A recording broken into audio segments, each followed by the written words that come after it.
anyone can finish writing a feature screenplay. It is that simple. You all are familiar with the catchphrase "Okay Boomer," right? Director or screenwriter brilliantly made Shami a fan of the old boomer chewing gum. It is to foreshadow his attitude. By the way, this boomer chewing gum has links with another scene. Welcome to the 8th episode.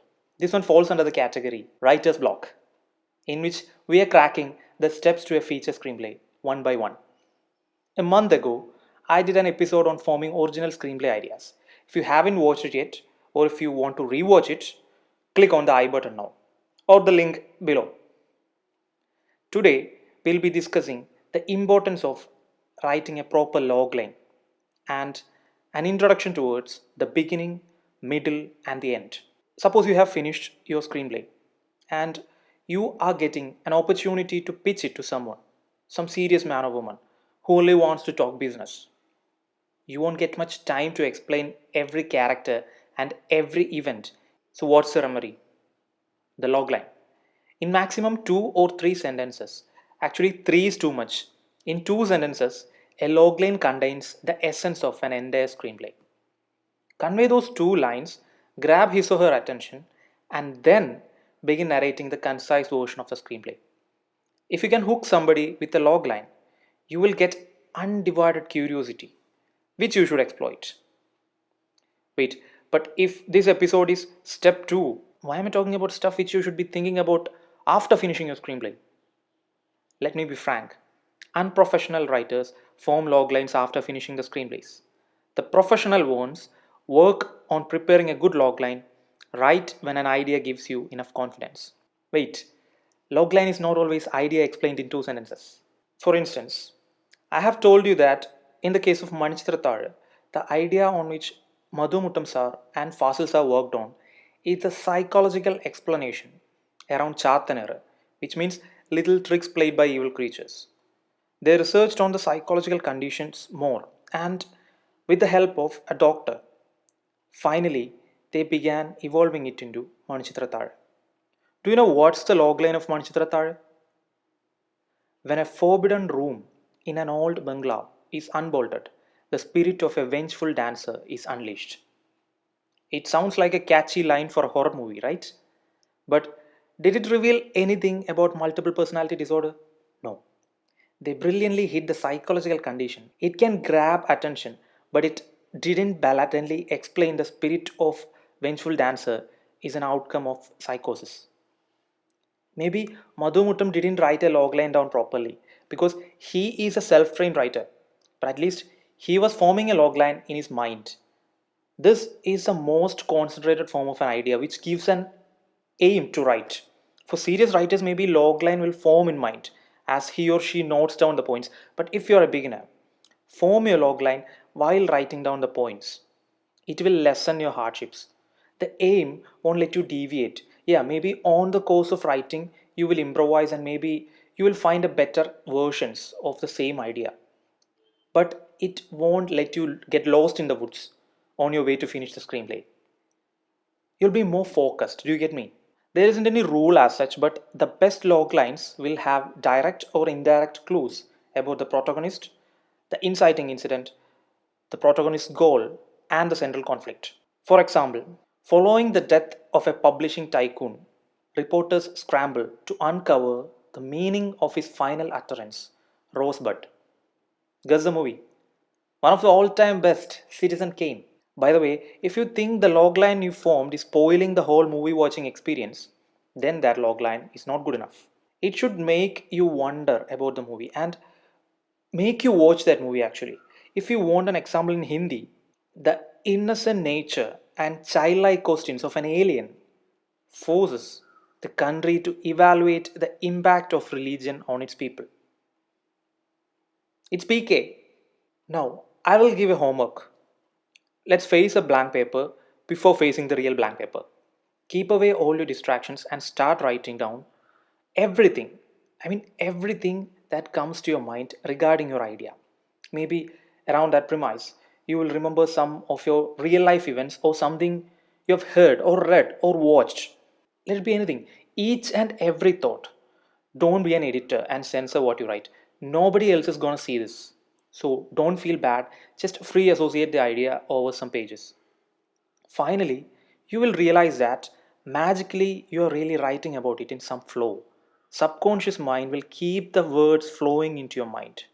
Once you have done it all, try to isolate points on actions, spaces, characters, and all such elements separately.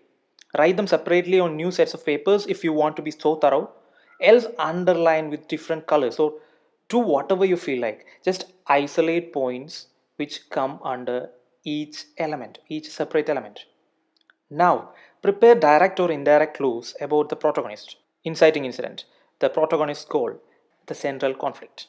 If you don't feel like adding one of them in your logline, then chuck it. Maybe if you're noting all these down, it'll be as long as a paragraph or maybe more. Let it be. Go back to the beginning, read it again, and work on it. It's like adding sugar and stirring the milk. Stir it more and more and saturate the sugar. Reduce the sentences and go back to the beginning. Try to make it as concise as possible. Do it until you're perfectly clear that your logline can hook anyone. Now, let's move on to the next step. By the way, I didn't ask you to write pages of notes just to make a short logline. Your notes are like a jumbled jigsaw puzzle. Your screenplay needs a beginning which would make the audience stay glued to the screen. It needs a middle with conflicts which can engage the audience. And most importantly, it needs a befitting end. For short stories or novels, maybe you can start the first draft if you have a good beginning. But screenplay is more structured, and end is clearly more important than the beginning. Maybe as you write further, you will get a better end, which is fine. But now, find a good beginning, middle, and an end. Not necessarily in that same order. You have figured out your idea, right? For such an end, you need to figure out a dramatic structure, an arrangement of incidents, episodes, or events aiming to converge at what you have planned for the end. Why should one etch the beginning, middle, and end from the pages of notes? Because you need to know the big picture before getting into these segments. Else, they'll be separate chapters always. See, beginning, middle, and end are not three blocks which are just connected at their sides. Instead, if you think brilliantly about movies, you will realize that the beginning has many links to the middle and the end. It's like a rope which is braided with three different colored threads. I mean, you know, I'll explain with a movie, that's better. By the way, spoilers ahead. If you haven't watched Kumbalangi Nights, watch it on Amazon Prime and come back. Because I'm going to explain the beginning, the middle, and the end of a screenplay, citing examples from Kumbalangi Nights. At first, let's check the moments of Frankie and Bonnie, which interlink the beginning, middle, and the end. In the beginning, we see a posh school and its ground. Students are playing football. Look closely on his friends' jerseys and you will see first names and surnames. But on the man who plays with a red boot, one of our heroes, Frankie, a teenager, he only has his first name on his jersey. That says something about his family. When his friends suggest that they all can visit his home, he says his family members are suffering from chickenpox. Clearly, he is lying to keep them away. The nightmare to which he wakes up, it suggests that he has mummy issues. The psychoanalytic Oedipal complex.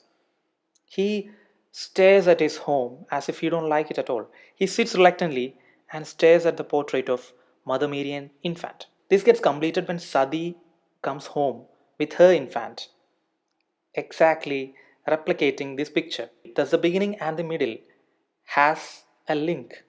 Now you know why I said earlier that it's like a braided rope. When mother isn't around to care a kid, the kid is forced to grow up instantly and act mature. So Frankie has been acting like one who is more mature than his elder brothers. He is dissatisfied with the untidy room and he cleans it, cooks meal and waits for his brothers. In the first song sequence, we get a glimpse of the fishing village, Kumbalangi, and also more minute details about the house which lacks a woman. Actually, if you dig deeper on their actions, in the absence of their parents, Bonnie acts more like a father figure who wants Saji and Bobby to behave properly in the bar, who even beats Saji for slapping Frankie. But he also has a tendency to stay in his comfort zone, avoiding his house and brothers. He only wants them when he realizes that they are messing up his happiness, which he had in his zone, and also when he sees his favorite brother Frankie gets a slap. Now, in the absence of a mother, who acts more responsible about the household like a mother? Frankie.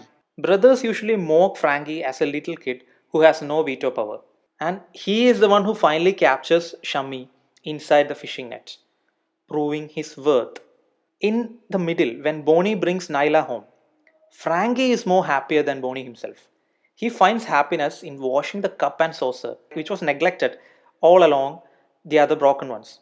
He serves the tea and even blushes when Naila says she and Bonnie are dating. Frankie is too happy that a woman is home. One of the best qualities of women is appreciating someone's efforts. Frankie's trophies and certificates were getting piled up in the home, along with other pointless stuff. He was underappreciated, but he was craving for his family to appreciate him. When he shows it to Naila and Sati, they are impressed. They seem like they're proud of him, which is again a resolution to a question which we witnessed since the beginning. Frankie and Bonnie are more alike. They are initially more comfortable when they are surrounded with their friends. They tend to be in that comfort zone and they are reluctant to come home. But Naila's arrival is bringing the same change of comfort zone in both Frankie's and Bonnie's life. Earlier, he comes home with his friends, but in sign language, he gives instruction to turn the boat when he sees that his brothers are fighting. He comes home only when Saji and Bobby are away. But then, nearing the end, he rows the boat alone to home and he is happier with the change Naila has brought. Now, let's check out the character arc of Saji.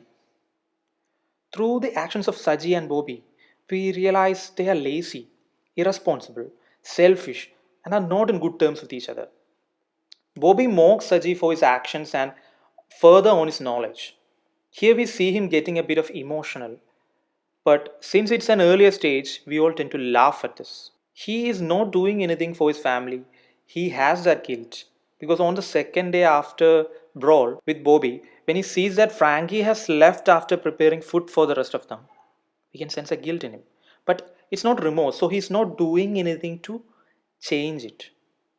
He wants to keep the family together. But when Frankie comments about the house and he complains that his mother left the home because of Saji, this this upsets him. He slaps Frankie. For this, the father figure Bonnie beats him with the oar stick. Soon after this, when his best friend Vijay also tries to point out his mistakes, he tries to suicide. This happens exactly in the middle. From the beginning till that point, we have been seeing Saji as someone who is on the edge of a cliff. If Saji had some other characteristics, this scene would be so logicless and less engaging. When finally he decides he should do something to support Sadi and her infant, he has to get better. He asks Frankie to take him to a therapist. In biblical tales, Joseph accepted Mary and the infant who is not his offspring. Similarly, he accepts Sadi and her infant. He who spoke unnecessarily and avoided the responsibilities begins to listen more with that smile on his face, tries his best to run the home on his own. He works hand in hand with others to solve the Shami trouble. This connects the beginning, middle, and the end. Now, right from the beginning, some voice behind the back of your head was suggesting that this guy Shami is danger. His creepiness is showcased in a comical way right from the beginning. We knew he might inflict some damage to the peaceful flow of the narration, but we didn't expect it would go to this extreme, right? Well, I didn't. But did it mess the whole movie watching experience? No. Because after the initial shock, you'll slowly fall for that voice behind the back of your head again. Your guts will again shout at you. See, I told you, he is code red. Very directly, his friends give an introduction about Shami, that he is a serious, creepy dude. We see narcissist Shami staring at his own reflection. He says out the advertisement tagline of Raymond, suggesting he's a complete man. How he removes the bindi from the mirror with a blade and how he washes his hands after flushing it down through the sink suggests that he is such a chauvinist. Shaiju, a friend of Shami, comes home to hand over Shami's bike and also the plate in which he usually eats. adds that he is a special type. He leaves sooner. Why? Because he knows Shami might lose control and act insane. He is classist and he can't accept Bobby. He's ashamed of the possibility to dine with him as a family member. He likes to scare people and finds dark happiness in asserting powers on others. He's manipulative and he has a bloated male ego. He believes in old colonialist morality. He's not that old, but he's a boomer, right? By the way, you all are familiar with the catchphrase okay boomer, right? For those who don't know, it is used to mock the attitudes stereotypically attributed to the baby boomer generation, which means the attitudes of the older generation. Director or screenwriter brilliantly made Shami a fan of the old boomer chewing gum and planted one such boomer chewing gum next to his bed. It is to foreshadow his attitude. By the way, this boomer chewing gum has links with another scene. Remember how he destroys Frankie's football? I'm not sure it's Frankie's, but maybe his friends. We don't see Shami doing it actually, but we guess it through Simi's reaction. But if you watch closely, Shami has left a signature. To disrespect them and to show immense anger, he has bitten his boomer chewing gum on the football. Now wait, Shami is not the only one who has these characteristics. All of us men are Shami. For instance, let's take Bobby. He also has plotted male ego. He is immensely jealous of his friend who gets a girl and he is prejudiced about his color. He also believes that masculinity earns him some privileges. A man who believes that woman has to say yes to all his sexual thirsts. But how is his character arc different from Shami's arc? Shami is someone who hates to admit his negatives and thereby change. He sticks on with his likes and dislikes, just like his old motorcycle and the plate in which he eats. He cannot come out of his masculinity shell. But our baby mole breaks the masculinity shell of Bobby and changes him. He is finally brought back into senses. He loses his prejudice about the skin color, and most importantly, he finally understands the value of brotherhood and family. Frankie says initially that their home is like hell. Also, later, he claims their house is the worst in the entire village. But towards the end, Bobby quotes the same dialogues, mocking Frankie, and convinces Sadi to stay back at his home. Saji, who accepted his flaws and desired to get medical assistance to get better, became a model family man. While with all those male centric complexes, Shami downward spirals, resorts to insane violence. So you saw how the little moments from the beginning, middle, and the end of the movie intertwining and making a beautiful braid out of these three different segments. Now here's another assignment for you. Pick one of your favorite movies and see if you can analyze the beginning, middle, and the end of this movie. Take a sheet of paper and pen. Let the words free flow out of you. Okay? Then see if you can break it down into beginning, middle, and end. This will give you some insight towards the points you have noted about your own idea. Now, you can structure it for dramatic purposes. So, tabulate the beginning, middle, and end of your notes. Find links between the points to make the beginning so intertwined with the middle and the end. Don't worry about grammar, spelling, or punctuation. Write it down and then evaluate it on your own. If you haven't tried to analyze the structure of a movie, this exercise would be a bit tougher, but trust me, anybody can do this. Maybe you will have to watch the movie a couple of times more than the experts, but so what? Do you want to write a screenplay someday? Then do this. After once again finishing the other episode categories, we will get back to the next step of the screenplay writing, which will be an introduction to 3-act structure, and I will help you start writing your first act. I'm going to conclude this episode. I repeat, if I can write a screenplay, anybody can. Just trust this one single quote. Writing is rewriting. Write and then rewrite it until you reach a point where it is in its most saturated form. But for now, concentrate on the work which I gave you today. Step by step, we'll conquer this mountain. Like, subscribe, and share.